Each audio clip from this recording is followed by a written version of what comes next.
छत्रपती शिवाजी महाराज म्हणजे अवघ्या महाराष्ट्रासह जगभरातील कित्येकांचे आराध्य दैवत आहेत। शिवरायांचा राज्याभिषेक स्वराज्याची राजधानी असलेल्या रायगडावर संपन्न झाला होता। याच सोहळ्याची आठवण म्हणून दरवर्षी छत्रपती संभाजी राजांमार्फत शिवराज्याभिषेक सोहळा पार पडत असतो। महाराष्ट्रासह भारतभरातून येणाऱ्या हजारो लाखो शिवभक्तांच्या उपस्थितीत हा सोहळा होत असतो। या सोहळ्यादरम्यान वेगवेगळ्या 7 ठिकाणांहून आणलेल्या पवित्र जलाचा अभिषेक छत्रपती शिवरायांच्या मूर्तीवर केला जात असतो। हे पवित्र जल आणण्याचे काम कोल्हापुरातील एक संस्था गेली कित्येक वर्षे अविरतपणे करत आहे। या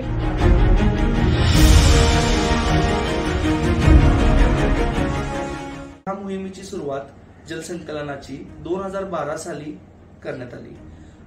आपल्या सर्वांना माहितीच आहे की शिवकाळामध्ये दादा भट्टांनी राज्याभिषेकासाठी सप्त नद्यांचे व विविध गडकोटांवरचे हे जल एकत्रित करून त्या जलाने राज्याभिषेक संपन्न झाला होता।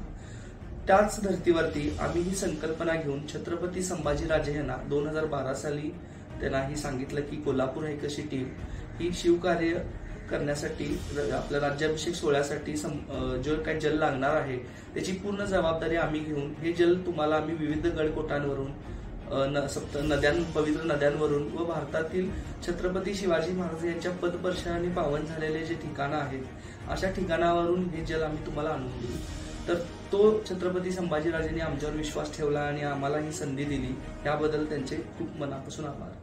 दरवर्षी शिवराज्याभिषेक सोहळ्यासाठी देशभरातील वेगवेगळ्या 7 ठिकाणांहून पवित्र जल संकलित केले जाते। यासाठी कोल्हापूर हायकर्स या संस्थेचे सदस्य दरवर्षी विविध ठिकाणांना भेटी देत असतात। ही पवित्र जलसंकलनाची मोहीम पार पाडण्यासाठी कोल्हापूर हायकर्सची टीम साधारण मे महिन्यातच रवाना होत असते। प्रत्येक टीमकडे असणाऱ्या कलशामध्ये या पवित्र जलाचे संकलन केले जाते, अशी माहिती देखील सागर यांनी दिली आहे। 12-13 वर्षाचा जो प्रवास आहे त्याच्यामध्ये आम्ही आतापर्यंत जे सह्याद्रीमधले गडकोट आहेत, हिमालयातील हिमशिखरं आहेत, त्याबरोबर पवित्र नद्या आहेत व छत्रपती शिवाजी महाराजांनी आपल्या स्वराज्याचे विस्तार ज्या ज्या ठिकाणपर्यंत केला, अगदी तामिळनाडूपर्यंत उत्तरेपासून दक्षिणेपर्यंत ज्या काही गोष्टी आहेत त्या सगळीकडे आम्ही हे जल आम्ही आतापर्यंत कलेक्ट केलंय।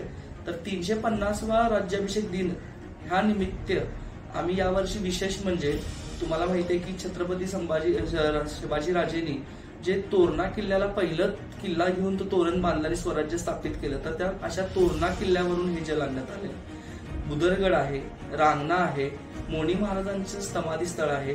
जेव्हा शिवाजी महाराज दक्षिणेला गेले दक्षिण दिग्विजयासाठी तेव्हा मोनी महाराजांचा आशीर्वाद घेऊन गेले होते, तर ह्या समाधी स्थळाचं पण आहे। त्याचबरोबर जिंजी जी मराठ्यांची दुसरी राजधानी म्हणून ओळखली जाते व 7 वर्षे मराठ्यांनी ती लढवत ठेवलेली अशी जी बळकट राजधानी जी आहे या जिंजीच्या ठिकाणावरून तमिळनाडूतलं हे ठिकाण, इथून सुद्धा यावर्षीच्या राज्याभिषेकाला हे जल आणलेलं आहे। तर जलसंकलनाची ही जबाबदारी दरवर्षी पूर्ण करण्यासाठी कोल्हापूर हायकर्स ही संस्था कटिबद्धता दाखवत आली आहे। तसेच यापुढे देखील ही जलसंकलनाची मोहीम दरवर्षी अखंडितपणे सुरू राहील, असे देखील सागर पाटील यांनी सांगितलंय। लोकल 18 साठी साईप्रसाद महेंद्रकर, कोल्हापूर।